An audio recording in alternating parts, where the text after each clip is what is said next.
Witam wszystkich serdecznie. Chciałbym dziś opowiedzieć o moich rybach nowych. Astyanax lacustris. Prawdopodobnie pochodzą z Boliwii. Spokrewnione są z tymi moimi ślepczykami jaskiniowymi. A otóż moje astyanaxy nowe.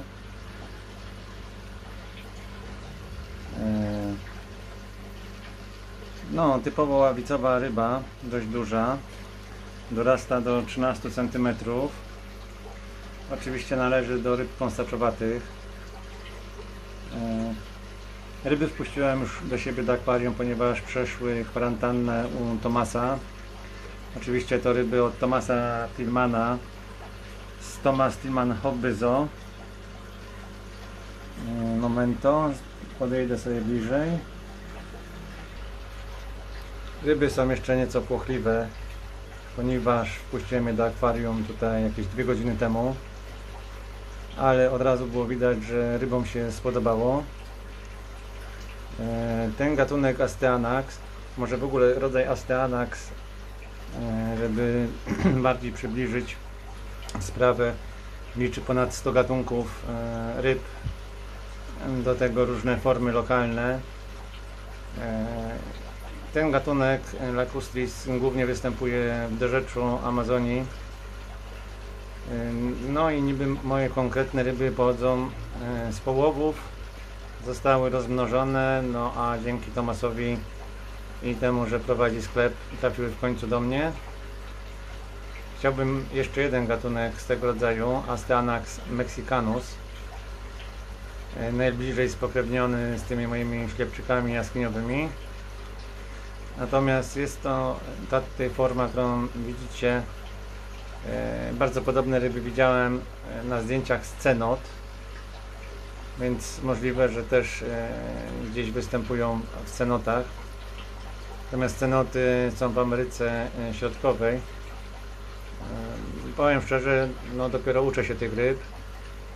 Nie za wiele o nich wiem. Wiem, że da się je rozmnożyć. I z tego co widzę, no, temperamentem idealnie pasują do moich knodusów. Zresztą część stada tutaj pływa sobie z knodusami. Zaraz po wpuszczeniu to po prostu było strzał w dziesiątkę. Od razu było widać, że te ryby będą wszystkie razem pływać. Zaraz Wam pokażę, jak to świetnie wygląda. To już mój ostatni chyba kąsaczowaty. O, za bardzo. To jest chyba mój ostatni kąsaczowaty, jaki tutaj wpuszczę. Zobaczymy, może jeszcze jeden jakiś gatunek dołożę, ale to będzie już absolutnie wszystko. No, obecnie z tym stadem Astyanax lacustris, no mam tych ryb 15, no to moje stado, które sobie tutaj przy dnie pływa i w środku akwarium, no naprawdę już jest dość liczne. No jak widzicie, mamy tutaj bystrzyki Pereza, knodusy Borki, Iguanodectes, Adwai. No i teraz są właśnie te Astyanax lacustris. Jeżeli chodzi o parametry wody, no to tutaj mają idealne warunki. Zresztą te ryby są dość twarde z tego, co wyczytałem o nich już, ponieważ lubią pH od 6,5 do 7,5, a przepraszam, od 5,5 do 7,5. Twardość od miękkiej wody, naprawdę miękkiej, do średnio twardej. Jeżeli chodzi o zakres temperatur, od 20 do 30 stopni. Tak więc nie muszę żadnego ogrzewania stosować do nich. Naprawdę mają świetny zakres parametrów. No i jak widzicie, w takim dużym stadzie kąsaczowatych te ryby niezwykle się fajnie prezentują.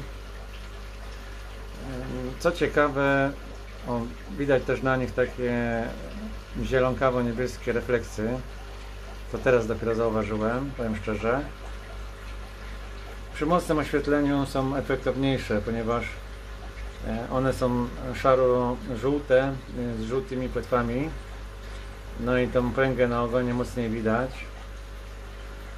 Na końcu filmiku dodam filmik nagrany ze sklepu od Thomasa przy mocniejszym oświetleniu, gdzie będzie te barwy lepiej widać. Inna sprawa, że mój aparat też tutaj nie oddaje wszystkich barw. No i trudno oczekiwać, żeby te kolory tak było widać w zbiorniku BW. Raczej w BW widać lepiej czerwień, zieleń taką mocną. Na Knodusach na przykład widać opalizację piękną niebieską, ale to w zależności jak się ustawią. No i oczywiście u mnie tutaj są miejsca bardziej i mniej oświetlone. Wymogiem dla tych ryb, co ciekawe, jest obecność dużej ilości korzeni. Lubią też dużą ilość roślin w akwarium. Oczywiście nie może zabraknąć miejsca do pływania. Spotkałem się z pisami, że minimalne akwarium dla tych ryb to jest 100 cm, ale już patrząc na nie mogę się zgodzić, ponieważ no, ryby, które mają 13 cm, no, muszą mieć większe akwarium niż 100 cm. Co ciekawe, w niektórych publikacjach opisywane są, że dorastają maksymalnie do 8 cm. No ja tutaj mam jedną z ryb, która ma spokojnie około 12 cm. O ta tutaj właśnie, która sobie płynie, zobaczcie jak ona jest wielka. Jest większa od tego Iguanodectes aduai. No, czyli ma około 13 cm. Świetna ławicowa ryba, naprawdę. No, zaczynam dopiero z tymi rybami, ale już je polubiłem. Wielka gratka dostać te ryby. Kupiłem wszystkie jakie były, także nie ma już ich więcej. Nie było sensu kupować mniej, bo no cóż, mogłem kupić na przykład 10 lub 12, no ale później Tomasz miałby problem sprzedać te pojedyncze sztuki, więc wziąłem wszystko. A w akwarium takie duże stado też wygląda dużo lepiej. No, zobaczcie, naprawdę idealnie pasują charakterem do reszty stada.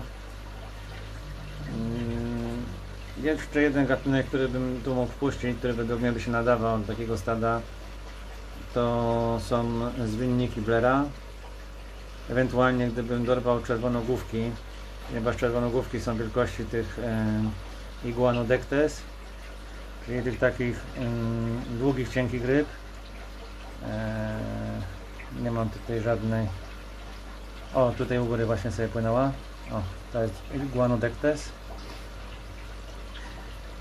Ale no naprawdę świetny, rzadki gatunek konserwowaty, który idealnie pasuje do takich warunków, nawet no jakby podświadomie przyciągnąłem do siebie te ryby, bo de facto myślałem o nich, że to są te ryby z cenot. Być może one też w cenotach są lub bardzo podobny gatunek, tak jak wspomniałem, jest tych gatunków ponad 100, dość podobnych do siebie. Większość to chyba tylko specjaliści umieją rozróżnić.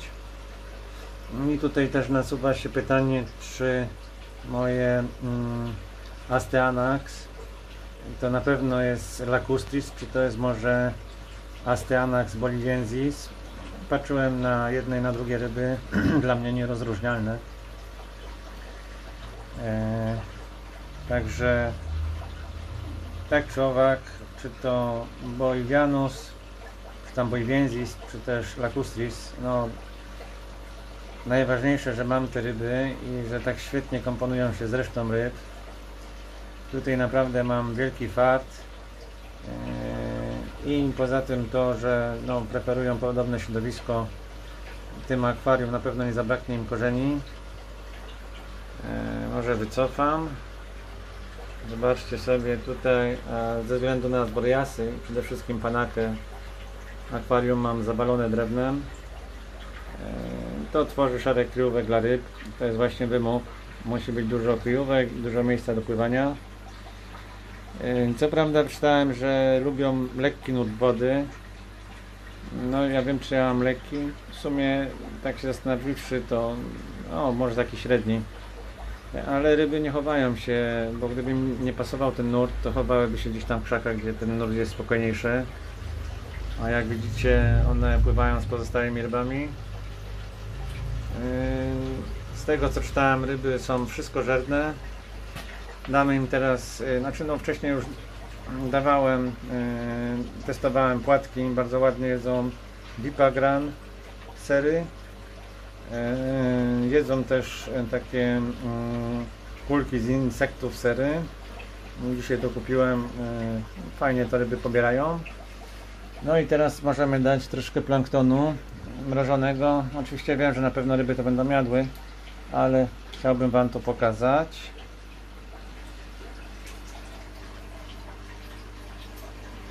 To co teraz daję, to jest mieszanka Euromysis i kryla. No moje stare ryby to już wiedzą co to za przysmak, więc już jest szał. Ale zobaczcie na te Astyanax. Wow! A teraz widać też te takie refleksy. Naprawdę świetnie wyglądają te refleksy. Jak te ryby się ruszają szybciej i tak rzucają. O, teraz właśnie. O, tego nie było widać u Tomasa, że one mają takie niebiesko-zielone, stalowe łuski. Czy też powiedzmy, no rzucają takie refleksy tego typu. No, to świetnie wygląda. Ale żony żerują. O, to jest kurczę czad. Nic, tylko wziąć piwko do ręki, rozłożyć się w fotelu i się gapić. No, to był strzał w dziesiątkę z rybami. Jestem naprawdę zachwycony, a szczególnie, że tak te refleksy teraz widać. Dajmy jeszcze trochę.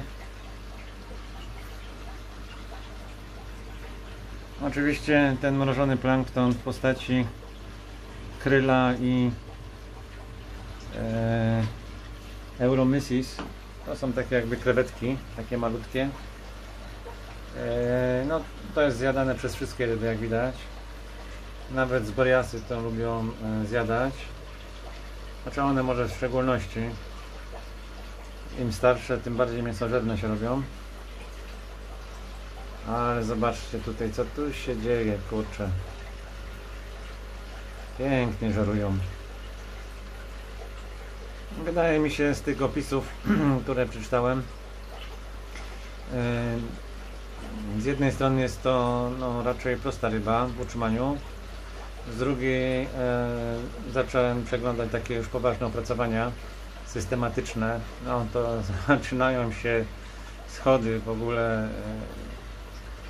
No, im głębiej człowiek wchodzi w temat takich właśnie rzadkich gatunków, to odkrywa, że to nie jest gatunek jeden, tylko ileś tam gatunków. Później wydzielają z tego po badaniach genetycznych kolejne gatunki. Tak jak mówię, no, tych gatunków jest ponad 100, a są dość podobne. Ale czad. No, fajne jest to, że tak jakoś człowiek przyciągnął do siebie te ryby i naprawdę idealnie spasiły tutaj do tego habitatu, który stworzyłem. Jest to taka BW rzeczka, nie jest zbyt mocno zakwaszona, bo to co tydzień zmieniam tutaj ponad 60% wody, ale no, jak widać lekkie zabarwienie tutaj jest takie słomkowe. No, nie ma innej możliwości przy tej ilości drewna.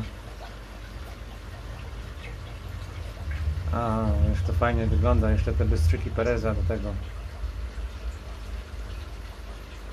Muszę zdecydowanie dokupić jeszcze.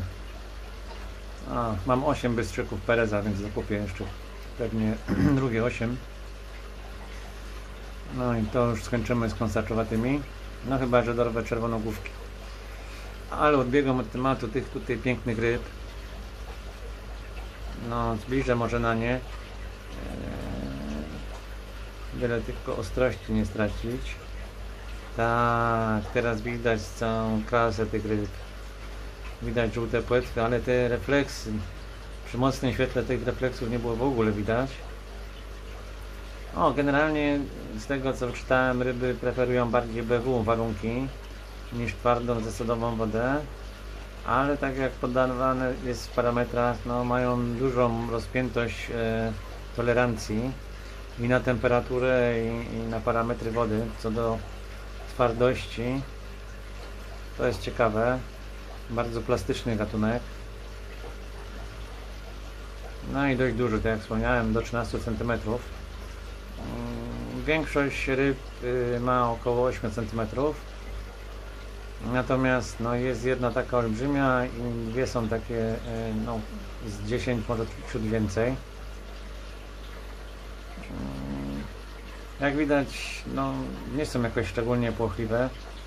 Jak zaczynałem kręcić dzisiejszy filmik, no to wspomniałem o tym, że na razie poznałem akwarium, ale jak widzicie, no, nie czają się gdzieś po kątach. Odjedźmy. Nie czają się gdzieś po kątach. Kurczę. O, teraz dobrze jest. Pływają z innymi rybami, no i naprawdę cudowne stado tworzą. Nie widać żadnej agresji. Bałem się, że mogą być charakterne i gdzieś tam podskubywać ryby. Te Asteanaxy no, nie są takie bardzo łagodne. No, ale widać, że tutaj będzie im dobrze. Wow, 16 minut się zrobiło. Jak widzicie, poznaję nowe ryby. Za niedługo znowu Wam je pokażę, co tam u nich słychać. No i będę kombinował, żeby zrobić duży pojemnik i spróbować rozmnożyć najpierw te jaskiniowe ślepczyki, a później popróbować z rybami z tego akwarium. Oczywiście nie wspomniałem na wstępie, a powinienem o tym wspomnieć. Ryby zawdzięczam Jarkowi. Wielkie dzięki, Jarek. To dzięki Tobie jest to piękne stado. Naprawdę, no, Fiszą ruszył z kopyta dzięki Twojej pomocy. Ależ piękne one są. Jeszcze raz pozdrawiam, Jarek. Pozdrawiam także wszystkich oglądających serdecznie. No a na dzisiaj to wszystko. Cześć.